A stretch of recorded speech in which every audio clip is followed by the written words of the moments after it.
Hello, and welcome to the first week's assignment. Now, for those of you who watched the introduction and overview, know that I'm Dr. Greg Parsons, and I'm the instructor for this particular class. What we're going to be doing today is reviewing the first week's assignment, and as you've already gone to check your announcements, now we're going to be taking a look at the start here, because sometimes there'll be a new item added. And this time I've put in some additional information. There will be the link to the introduction and overview, so if you want to go back and look at that. And you'll see that I also added a using Safe Assign video.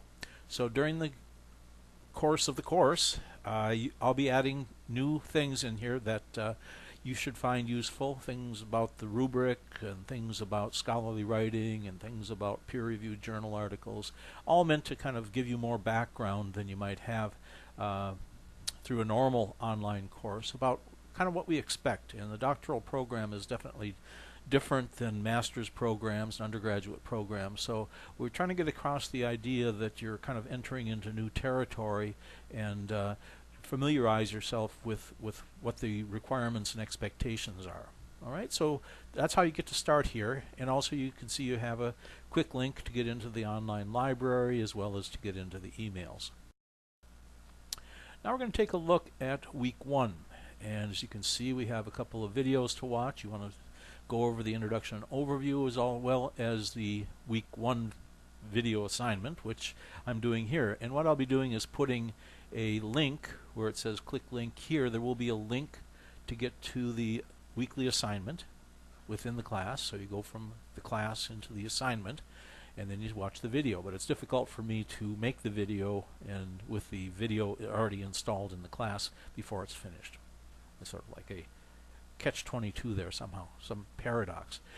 Anyway, we have some readings to do this week, and I'd like to spend a little bit of time talking about those. These are specially selected to help us kind of gain a background and understanding about the field of management and leadership. And so all of these have to do with kind of a broad-based historical view of how the thinking about management and the practice of management have evolved over the past 100 years or so.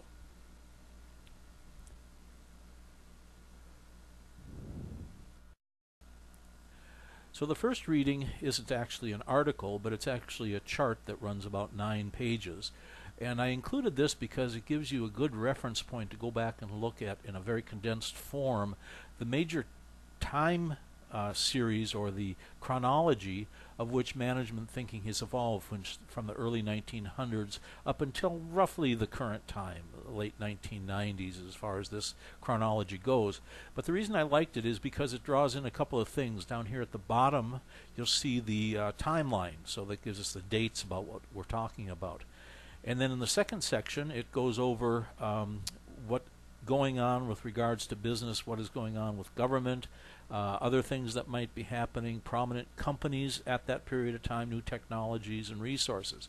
And as we go through the class, we'll see that these all can influence management and leadership to achieve results. Changes in the government or changes in technologies can all cause leadership to have to change and presents challenges to effective management.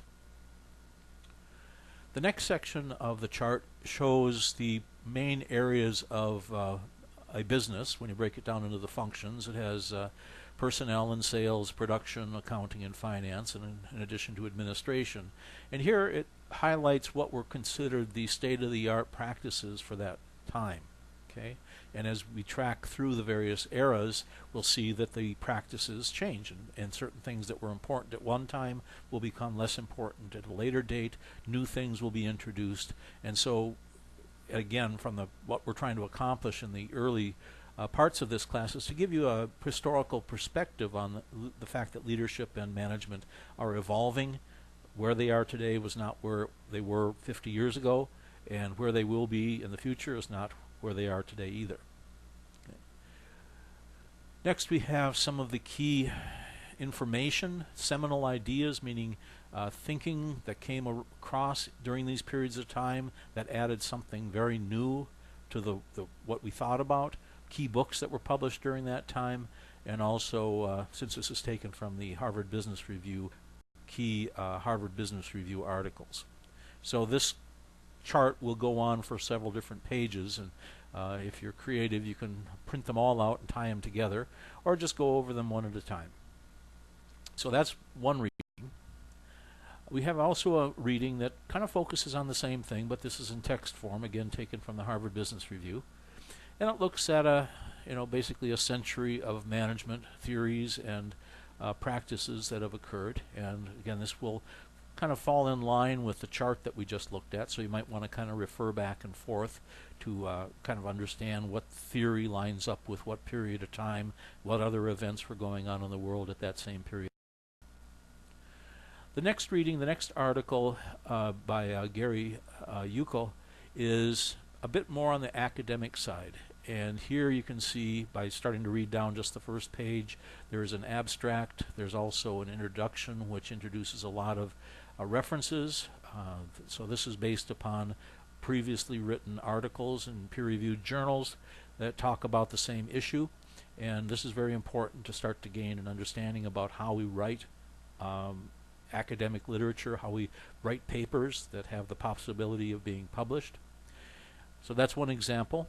Same topic, just a different style. And then the final article, this one by Cranier, 100 Years of Management, same topic, again an academic article out of an academic journal. So I want to expose you to the different styles of writing and the different formats that are used in the journals that we'll be using during this class. Those four are the required readings. Now on to the discussion, what you're supposed to do with those. I would like you to review all of the management history that we have in these articles, but I'd like you to pick one of the eras that you find most interesting and describe that. Now you'll be using the research that's available, plus a couple more articles. So to complete this assignment, you should obviously read the articles thoroughly. Take notes. If you print them out, use a highlighter. When you come across something that you think is interesting or useful that you want to go back to it. Have it marked so you can find it again. As you come out of the reading, you should be able to start to identify when the major eras that scientists or theorists, researchers in the field consider this era separate from this era. There will be some little bit of overlap, but the main thing is there are different kind of concepts or understandings that came about at a certain period of time that revolutionized what came afterwards. Kind of like you might say, well, the discovery of electricity was a major turning point. Before that, we had to do things based upon fires in liquid oil or gas. But with electricity, we could do lighting and a variety of other things without having an open flame, and that was changed everything enormously from that period on. In the same way, when we invented airplanes, once there was air travel, that changed the whole concept of transportation forever after. So that's what we're looking at here. We're looking at different periods of time where certain discoveries came about and changed everything that came after it. You're going to then be identifying the major theorists and those theories that contributed to the thinking. So I want you to kind of give an overview of the whole period of time, but then focus in on one of the eras as your particular area of interest. And finally, describe one era that seems particularly interesting to you. Explain why. Okay? Not that tough. You've got 4 articles that describe exactly what you need. All you have to do is rewrite it. So write your initial post in Word. Use all the spell checking and grammar checking. I shouldn't see anything being turned in that has spelling errors, especially if they're highlighted, or grammar checks if they're underlined with a squiggly little green line. That means there's something funky about the grammar or word choice you're using. Those shouldn't appear. For the first initial post, you want to use APA formatting for your references.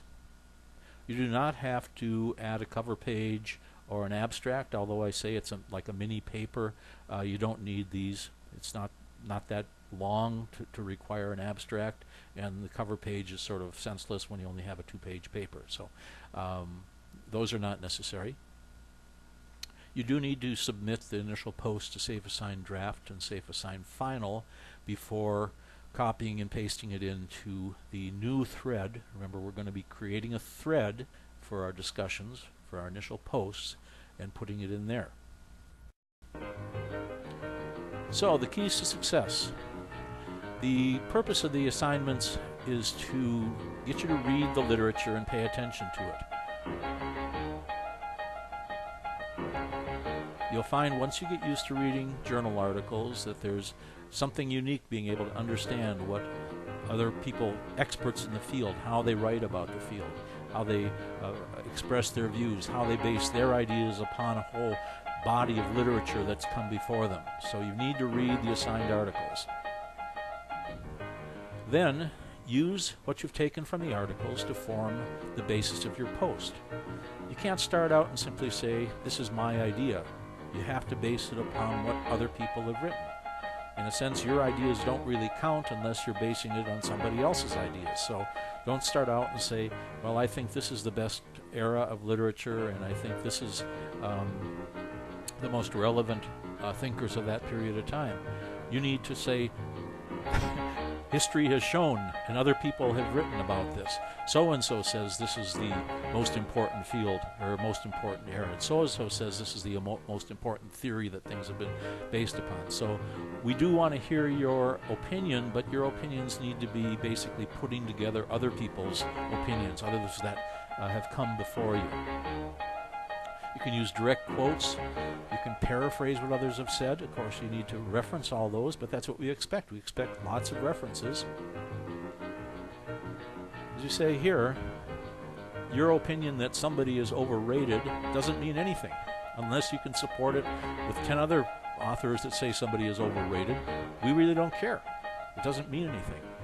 So you have to change your approach to, rather than simply expressing your own opinion, to expressing other people's opinions through a form of what we call synthesis, where you'll be synthesizing what other people have written in the articles, and then saying, based upon what this person has said, and what this person has said, and what this person has said, here seems to be the consensus about how it's thought about this particular theory. Okay?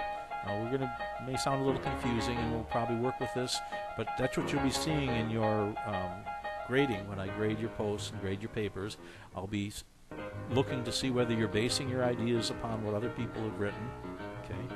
And that's where your creativity and the quality of your analysis is going to be judged. All right, so until next time, get in touch with me if you have any questions, and goodbye and good luck.